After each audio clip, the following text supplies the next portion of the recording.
everyone, welcome back to another episode of Fish Focus Fridays, where we're going to be talking all about the jewel cichlid, not only in the home aquarium, but where it comes from and how it acts in the wild. So stay tuned.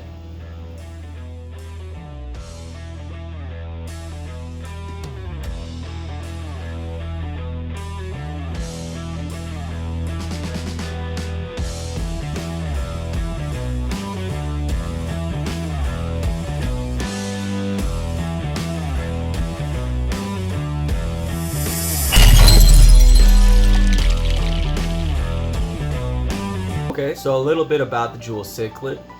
It comes from West Africa. It mainly comes from rivers swimming in the bottom to the middle levels. It's not really a top dwelling fish. It likes to stay lower and kind of huddle together with one another. So obviously from it's the way it looks is where it gets its name, the jewel cichlid, because it does have all those shiny little spots and speckles and iridescence about it. So kind of makes it look like a jewel. Normally out in the wild they usually get to about 5 to 6 inches.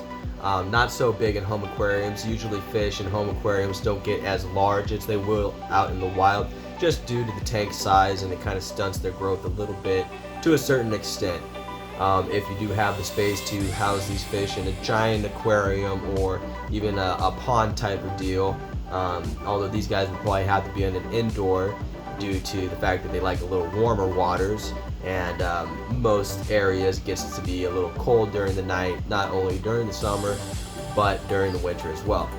Like most African cichlids, well, cichlids nonetheless, most cichlids are tend to be on the more aggressive side of the fish, unlike other tropical community fish. So what these guys like to eat out in the wild are other little tiny other juvenile fish, insects, and even other types of spineless fish. Okay, so a little bit about the care inside of a home aquarium for these guys, the jewel cichlids. They are very territorial, so they do like their own space.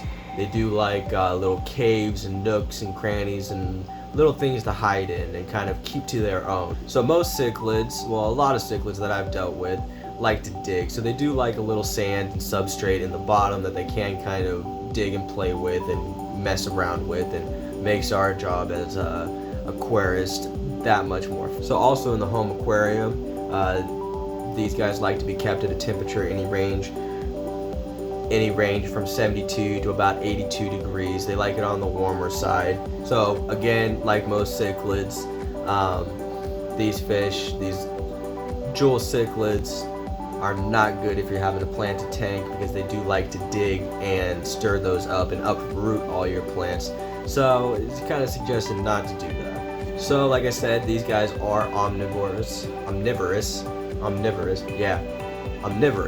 which means they'll basically eat anything from live feeders to plants to pellets to frozen bloodworms and what have you.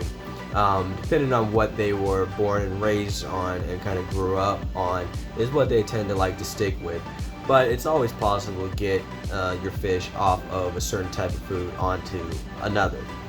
It just depends on how you do it and how much time you have. One interesting thing about these fish are they are monogamous, which means once they find their mate and they start breeding with them, they stick to that mate for life. They don't go off and mate with other little guys and girls. So one thing, when they are ready to mate, the males do tend to get a little brighter coloration going on, and they get a little more vibrant. So it is one way you can kind of tell that they're ready to go.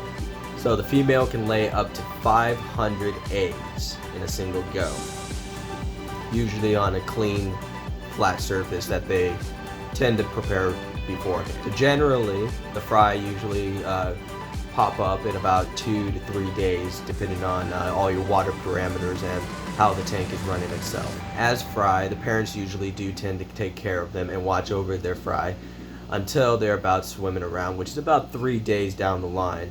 So the parents are there for a short period of time. And it's usually the male cichlid, the dad, who usually is more protective about it and will create a little perimeter and kind of safeguard their fry. And when the fish are a little less than about half an inch, the parents will start to leave them alone and kind of let them go off and explore the wild and be free and do what they want. Alright everybody, well thank you for watching this video. I hope you learned something new. So don't forget to subscribe, like, turn on that notification bell just in case if you haven't already, so you can get updated with every new video that comes out. We really appreciate it, and until next time,